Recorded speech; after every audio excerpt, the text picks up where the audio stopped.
So, hey guys, now before the review starts, I would just like to note that everything you're gonna see after the screen fades out is archived footage from 6 months ago, which explains why I didn't have hair back then, and I was fat as well. I'm still chubby, but you know, not like before. And yeah, so I figure coming back with the review I had originally intended to do 6 months ago is a good way to come back and start making videos again. And which to that, thank God, I still have the script from 6 months ago because I have no idea what 6 months ago me has to say about the game. But I trust him. I mean, he's a great man, God damn it. And so yeah, my thoughts on the game, my guess on my thoughts on the game are as good as yours. That makes sense. And yeah, there's nothing left to say. Well, I can't believe I haven't touched a game in 6 months. I mean, the only two games I just touched in 6 months were Devil May Cry 2, I know, and Super Mario 64. So, which, thank God for that game. And if you go to my Steam profile, as of late, you'd notice that I've been running a few benchmarks as well as some games, which everything was just for the sole purpose of benchmarking my new laptop. It's not like I've actually been playing games, as I said, but I am slowly coming back. I have been playing more games, and I actually played Dark Souls Remastered for a couple of hours. And so yeah, hopefully I'm back for good, and I just, you know, I'm back to games, back to making videos and all that stuff. Anyways, so just last reminder, everything you're gonna see in this video is archived footage, including the voiceover, you know, which I did before I soundproofed the room. There's more here. This is why I looked up there. You just can't see what's up here. And there's more of that there. But I don't even think I did it correctly, which might explain why this clip itself has bad audio. I can't imagine what the voiceover must sound like. But anyways, I'm just excited to show you the review. I hope you guys enjoy it. I hope I'm back for good. And I'll see you in the next video after the review. Yeah.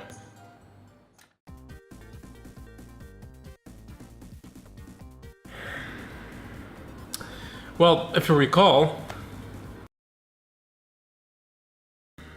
so yeah, I'm gonna be reviewing a game from my Steam library because, you know, and as you could probably guess from the title of the video, the game I'm gonna be reviewing is Yooka-Laylee, a game I didn't beat until this review. Now, I don't know if this ever happens to you guys, but do you ever start playing a game and then for whatever reason, just stop? Not because you disliked the game or anything, but because you got busy with something else. And so you just forgot about it. Well, this happened to me with Yooka-Laylee. I played a little over 4 hours when the game first came out, finished 2 worlds, well, I say finished, but I really just spent about 2 hours in each world and then put my controller down. Then said I will play it the next day, and that day never came. Until... well, now, and as you guys know, I like to start with the development history first with video games, but in this case, who doesn't know the early development history of this game at this point? Well, for the sake of things, I'll go through a brief summary. Yooka-Laylee is a successfully funded Kickstarter project with the goal of designing a game based on the early 3D collectathon games of the 90s, more specifically Banjo-Kazooie. Now, personally, I have heard about this game to death, but I've never actually played it. The closest I ever got to playing Banjo-Kazooie was me holding the N64 cartridge back in the day when I was a kid. So yeah, that means if you were hoping for an in-depth comparison between the two games, I'm sorry I can't do that at this moment in time. That said though, I'm a huge fan of collectathons. The Spyro series being one of my favorite series of all time, but also the ever so popular Super Mario 64 is one of my favorites as well, along with his arch nemesis, Crash Bandicoot. You thought I was gonna say Sonic, didn't you? Well, in this case it's Crash, even though a lot of people debate whether Crash is a collectathon type of game at all, which to me at least it is. You might not collect a lot of things over the course of the levels like gems in Spyro, but you do collect gems of different colors. You also collect crystals and relics, so anyways, we're getting off topic here. The point is that I will judge Yooka-Laylee not as a Banjo-Kazooie spiritual successor, but as a collectathon in general. Nothing more and nothing less.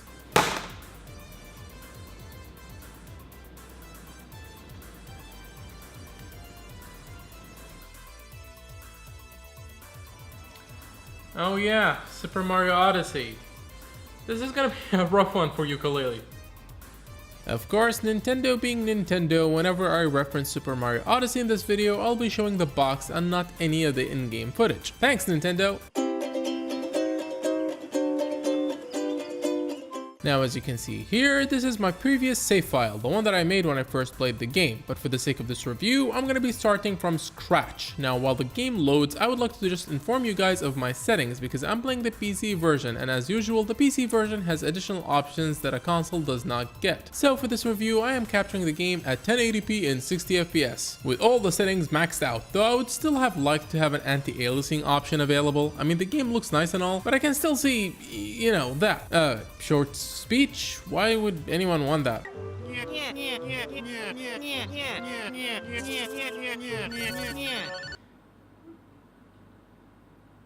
Oh yeah, well, I'll be honest, it only took me 5 minutes for me to get sick of the voices and then turn that sucker on. I don't know how this was implemented in Banjo-Kazooie or whether people really enjoyed the effect in this game, but for me, no. Well then, guess it's time to start the game. So a basic plot summary would be this guy is bad. How do I know? Because with a mustache, he sorta reminds me of Dr. Eggman for some reason. Anyway, Capital B takes our heroic duo's book. Well, he tried, but his Dr. Wily quality built machine seems to have scattered the pages of the book all over the place. And so Yooka-Laylee set out to collect the missing pages of the book before Capital B and his henchmen do. And that task involves you exploring a hub world, various levels, minigames, and learning a bunch of new moves in the process. Moves that will enhance your maneuverability. Well, pluck me, I am a majorly impressed person right now. So with that said, let's find out if the game is good. Let's start with the general structure first.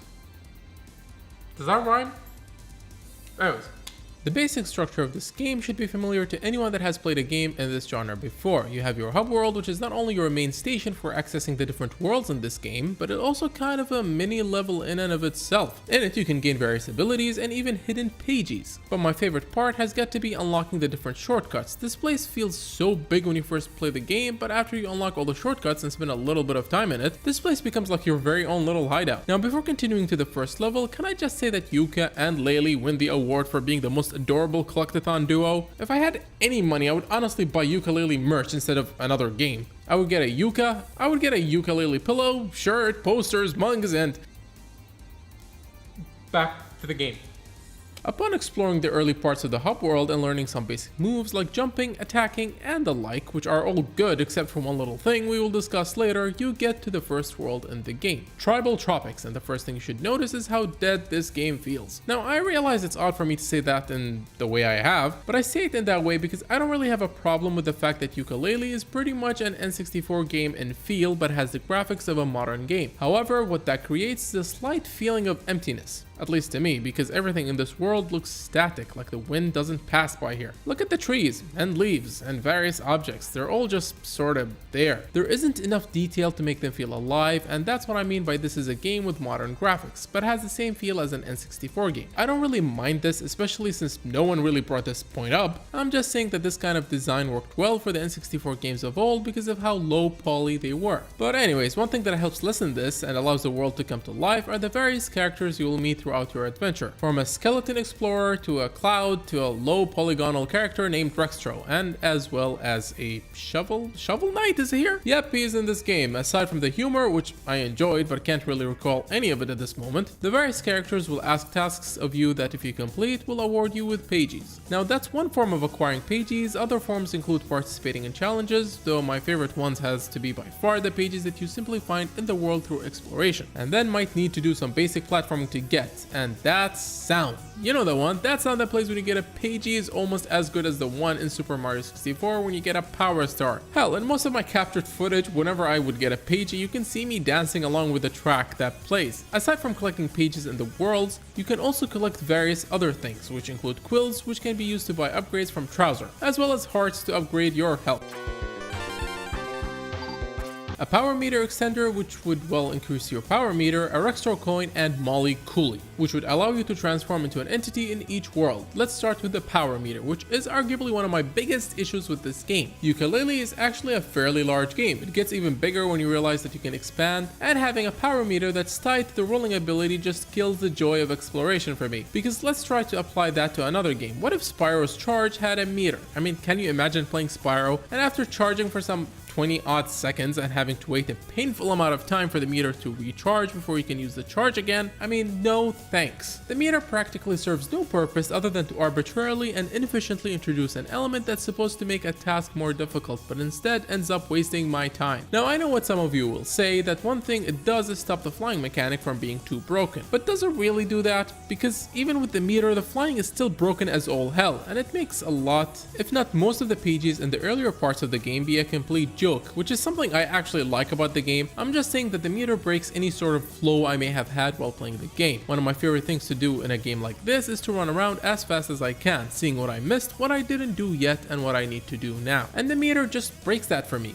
What breaks that even further is the fact that you get hurt if you jump from a high enough altitude, which would seem normal if this was any other pair of duos because, you know, wings. Even if you didn't or did initiate the gliding by holding onto Laylee, the game will forcibly switch to a fall animation that you can't get out of. I thought I could do the belly ass flop thing before hitting the ground to negate the damage, like you would normally do in Super Mario 64, but that doesn't work here. And this is the portion where we get to Vendy, a lovely lady with a smile and an ability booster provider. Among the various enhancements she provides that you need to unlock first, among them is either let the power meter drain slower while using the roll, yay, or totally prevent fall damage, yay, but you can't equip both. Boo. So I can make one aspect of the game suck less, but not two at the same time. In fact, this is where I bring up Mario Odyssey. This game has no fall damage. No matter how high you jump, Mario will land on the ground, make an admittedly funny animation, and then nothing. In fact, my current complaint is something Mario Odyssey understands, because Mario control-wise, to me at least, is the most fun he has been in any game. The developers gave him so many new moves that enhanced his playing to make the simple act of controlling him fun, never minding the, rest of the game. Now, this would not be a problem if it weren't for how the stages are designed in this game. They're wide and tall enough to make them a pain in my ass to go from point A to point B and then back to A again. But that said, I am over exaggerating. And this is more of a minor annoyance thing than an actual problem. It's just that throughout the game, the meter felt like an itch on my back that I couldn't scratch, because even after expanding my power meter, I still had it drain on me. But that said, at least Yooka and Laylee can spin dash. Yes, there is a spin dash in this game. Ironically, something that modern Sonic can't do.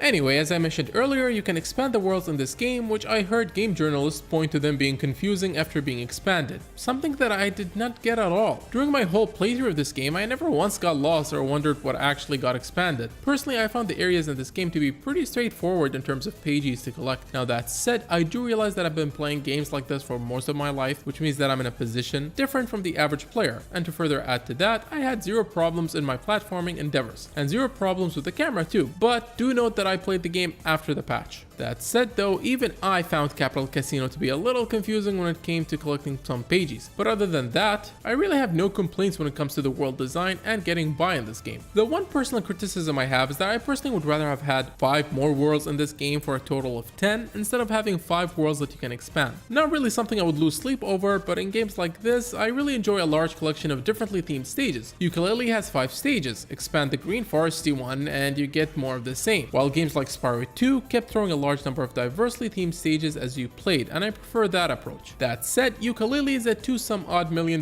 project that took me over 14 hours to beat, so the game might have a small number of worlds, but given that it still took me over 10 hours to beat it, is mighty impressive on Playtonic's part to deliver a game with such a small budget. A 3D one nonetheless. I mean, the game is rich with a lot of charm, creative design, tons of gameplay variety, and seriously awesome characters. Like Trousers, for example, the snake that teaches you moves. He's not only awesome because he teaches you moves, but also because as you progress and unlock the remaining worlds, with each world you unlock, he will teach you a free move. A free move! Did you hear that, money bags? You filthy cheap ass bear. Anyway, moving on past the first world. Now the game wasn't really designed in this way, but while you do need a certain number of pages to unlock the worlds and you do need to use a certain move to unlock the path to the next world, if you know what you're doing, which tends to happen on repeat playthroughs, you would actually unlock worlds earlier than intended. Like if you knew that Glitter Glaze only needed 3 pages to open this world and that you needed the body slam to open the door that leads to it, you could get there within 30 minutes of starting the game, if not a lot less. And while I feel the game should have been designed more like Super Mario 64 in that regard, as in allow the 5 worlds to be easily accessible within the first hour and then let me decide on which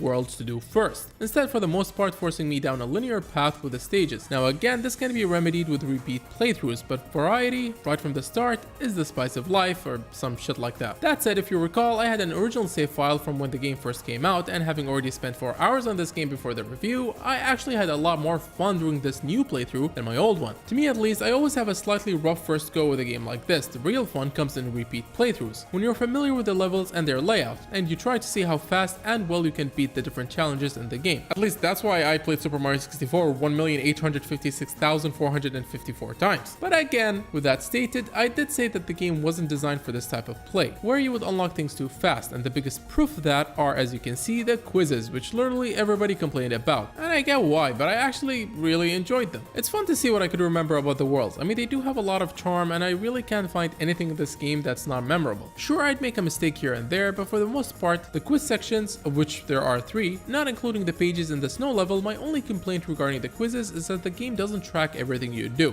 So Quack might ask you something about a place that you haven't been before, or about someone you've never met, and that's where my only complaint comes from. Other than that, I like them. Regarding my point on repeat playthroughs, a lot of people don't factor that into games like this, while a lot of people oftentimes find that they can't get the same enjoyment from a game as they did on their first playthrough. There are other games that are much better when you visit them again. Now, the obvious point to bring up is that this is a video game, and that if I'm not having fun right off the bat, what's the point? And well, that's a fair argument. This type of game is not for everybody, and I bet you guys rolled your eyes the same way I rolled my eyes when people tell me that JRPGs get good after 20 hours. Well, one in particular. But those type of games exist. Now, Yooka-Laylee is not exactly like that because I did enjoy my first playthrough. I'm just saying that my future playthroughs might be better. But anyways, moving on with the second world, nothing much to say about this level other than it having my favorite tune in the game. Talking about Kartos' challenge theme in this level, which, speaking of the music, overall I thought it was pretty okay. I mean, just for reference, this is not really my kind of music. Anyways, as well as being one of my favorite levels in any game, I like how the stage has like a kid's version of Tomb of the Giants from Dark Souls. The atmosphere of this level just puts a huge smile on my face. This level is literally medicine for sadness, and thank God it's the second level, because that means when I play this game again, it's gonna be within reach just after I play a little when I start a new game. After all that positive energy and bright mood, we get to play in this level, which I honestly did not care much for. Not saying it wasn't fun, because with the flying ability, this level is fun. I just would have liked to see something other than, you know, grass themed stages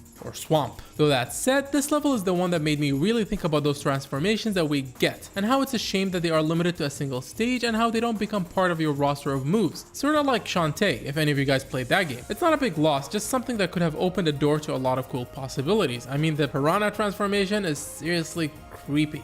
Next up is Capital Casino. While it's the level that confused me a little bit, I really can't hate it. It reminds me a lot of Casinopolis from Sonic Adventure, except, you know, Casinopolis is like better. You can take a shower. This level has a lot of good ideas. I mean, what am I playing? Portal? While I mostly like this place, it's just that I personally would not have organized it in the same way that developers did, so yeah. And finally, we get to my second favorite level in the game, Galleon Galaxy. Why is it my second favorite level? Well, just look at this place. Holy shit, I think the 5-year-old in me just exploded, because this level made me feel like a kid again. You know when you were 5 and had a wild imagination of what kind of levels you wanted to play in a video game? Well, design-wise, this level is that to me, and as painful as it is for me to have to say this, but I'm gonna have to leave this place to fight the final boss. And I really do mean painful, because I hate this boss. Now look, I don't mind dying a few times and trying out different ways and attempts and strategies to, you know, trying to beat the boss.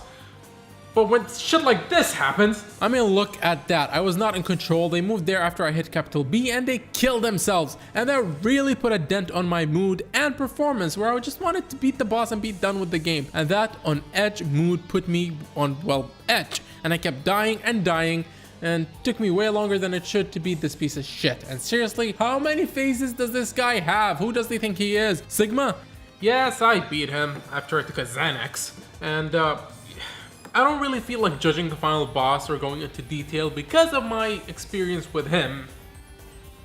And I don't feel like I can clearly think clearly right now, as you can probably see. And so I'll probably, I don't know, when I redo a retrospective on Yooka-Laylee in the future, probably when it is as old as Banjo-Kazooie is right now, yeah, then I'll talk about it. I'll have more of an open mind to properly analyze it. But anyways, so there are a lot of things I didn't talk about the game, and well, There's a reason I skipped over the Kartos Rextor stuff and the boss fights, now that I think about it, and it's because I didn't really play any of their respective stages. I mean, I did fight the snow guy, who I guess is meant to be a boss, but as for the rest, I didn't, and the reason is because I have heard a large number of people complain about Kartos and Rextor's minigames, and I wanted to see if their pages are required to beat the game, and as it turns out, no, not really. In fact, despite not playing any of their games until after I beat the game for the sake of capturing footage with a review, I managed to get to capital B with 110 pages without needing to complete their stages. And like a lot of people, that's how I play collectathons, and it's a way that a lot of reviewers or completionists don't really seem to consider when they're reviewing a game. But I do, and I think I'm just being realistic. Officially, the game requires from the player only 100 pages before it lets you fight the final boss, which means they had an additional 45 throwaway pages in the game. So if there was a page that was either difficult to get or a pain in the ass to get,